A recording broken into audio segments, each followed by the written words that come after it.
এইখিনি মাটিত যাতে কোনো নবহে য'ত থাকিবি মোক এপ্লাই কৰিবি মাটি দিম ইয়াত ঘূৰা-ঘূৰি কৰি থাকিলে পুলিচে ফাটাব এইখিনি মাটিত যাতে কোনো নবহে হা য'ত থাকিবি মোক এপ্লাই কৰিবি য'ৰ পৰা আহিছ তাতে মই থকাৰ ব্যৱস্থা কৰিম কিন্তু ইয়াতে ঘূৰা-ঘূৰি কৰি নাথাকিবি কিমান পুলিচ আৰে সৰু ল'ৰা যি কৰিম মই কৰি আছো না তই লিষ্ট বনা কিন্তু এইবিলাক কৰি য'ৰ পৰা আহিছ তাতে হ'ব এইখিনিত ঘূৰা-ঘূৰি কৰি নাথাকিবি পুলিচে ফাটাব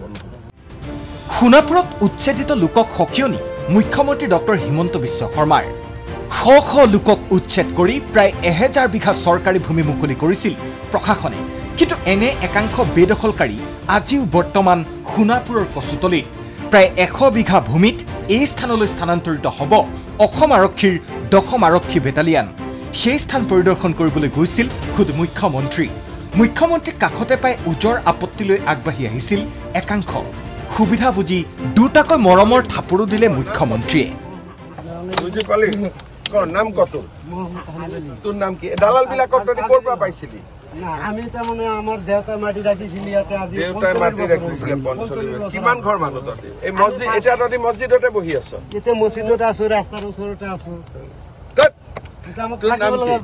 মামা থাকিবলৈ জাগা দিও ততে জোৰ পৰা আহিছ ততে যাব লাগিব আমি ইয়াতে জন্ম আমাৰ ইয়াতে ঠিক আছে তোৰ জন্ম সাৰ্টিফিকেট মই লৈ আছো আগে পিছে যাম উঠতে এইখিনি মাটিত বেছি পুলিচৰ লগত দৌৰা-দৌৰি কৰি নাথাকিবি তেনেহ'লে আমি সাইডতে থাকি যাম নদীৰ ওচৰত ততে হ'ব য'ত যাব লাগে ডিচিয়ে বুজাই দিব ততে কিন্তু ততে ইয়াতে বেছি দৌৰা-দৌৰি কৰি নাথাকিবি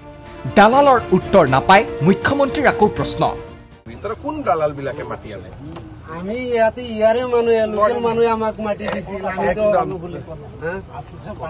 আমি পাৰ্টি মানুহ সব মই বুজিছো মই 3 বছৰ মই পাৰ্টি কাম কৰি আছে মই বুজিলো পাৰ্টিৰ মানুহ কিন্তু ইয়াতে যাতে বেছি দৌৰা-দৌৰি কৰি নাথাকে পুলিচৰ লগত কেতিয়াবা আৰু এটা ঘটনা ঘটিব আকৌ বদনাম মামা মোৰ সোণাপুৰ পথাৰ হ'ব মই মোৰ অকলে মোৰ ঘৰ ভাঙি সোণাপুৰ পথাৰত ঘৰ যদি এটা কিয় আহিলি মৰিব কাৰণে আপোনাক চাব আহিছো প্ৰথম দিন আহিছে এটা ঘৰ আছে মই আপোনাক চাব আহিছো তোৰটো ঘৰ ধুনীয়াকৈ আছে মই দেখি আহিছো মোৰ ঘৰটো হেণ্ডশেক লগা হয় হেণ্ডশেক লগা ওচৰৰ পৰা চোৱাইছে আছিল চালো মামা আপোনাৰ হেণ্ডশেক লগা ঠিক আছে দে মই বাবা অৱশেষত বেদখলকাৰীক হেণ্ডশেক দি বিদায় ল'লে মুখ্যমন্ত্ৰীয়ে কিন্তু যোৱাৰ পূৰ্বে কৈ গ'ল কচুতলিৰ কলা ইতিহাস আৰু উজ্জ্বল ভৱিষ্যতৰ কথা ইয়াত আমি এটা পুলিচ বেটেলিয়ন কৰিম যাতে মাটিখিনি বাকী মাটিখিনি সংৰক্ষিত কৰিব পাৰে আৰু আমি সকলোৰে লগত আলোচনা কৰি অৱশিষ্ট মাটিখিনিও কেনেকৈ ভাল কামত মই এখন মেডিকেল কলেজৰো চিন্তা কৰিছিলোঁ ESICৰ লগত কিন্তু তেওঁলোকে পলাশবাৰীত কৰিব খুজিছে কিন্তু তেনেকুৱা জনদৰদী ৰাইজৰ লাভ হোৱা বোলে এখন ইউনিভাৰ্চিটি হ'ব পাৰে এখন মেডিকেল কলেজ হ'ব পাৰে যিখিনিয়ে সমূহ ৰাইজৰ লাভ কৰিব পাৰে লাহে লাহে তেনেকুৱা কিবা আমি আনিবৰ বাবে চেষ্টা কৰিব লাগিব আৰু ভূমিহীন জনজাতি লোক থাকিলে তেওঁলোকক আমি এলটমেণ্টটো দিব পাৰোঁ যদি কোনোবা ট্ৰাইবেল লেণ্ডলেছ ব্যক্তি আছে তেওঁলোকেও এলটমেণ্টটো ল'ব পাৰে কিন্তু মাটিখিনি আমি অকণমান ধুনীয়াকৈ সংৰক্ষণ কৰিম আৰু বেটেলিয়নটো আহিলে মাটিখিনি সংৰক্ষণ হৈ যাব কিন্তু একাংশ দালালে উচতনি দি আহিছে বেদখলকাৰী এৰি যাবলৈ নিদিয়ে কচুতলি তেনে বেদখলকাৰী সকিয়নি মুখ্যমন্ত্ৰী কচুতলিত প্ৰায় 1000 বিঘা মাটি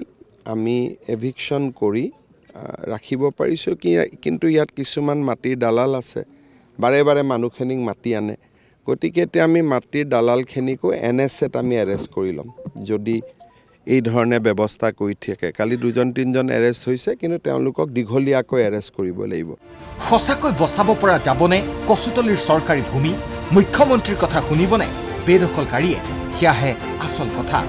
ভিডিঅ' জাৰ্নেলিষ্ট পুলকেশ পাঠকৰ সৈতে সোণাপুৰৰ পৰা চন্দন শৰ্মাৰ সহযোগত বিমল ভূষণ মহন্তৰ ৰিপৰ্ট ND24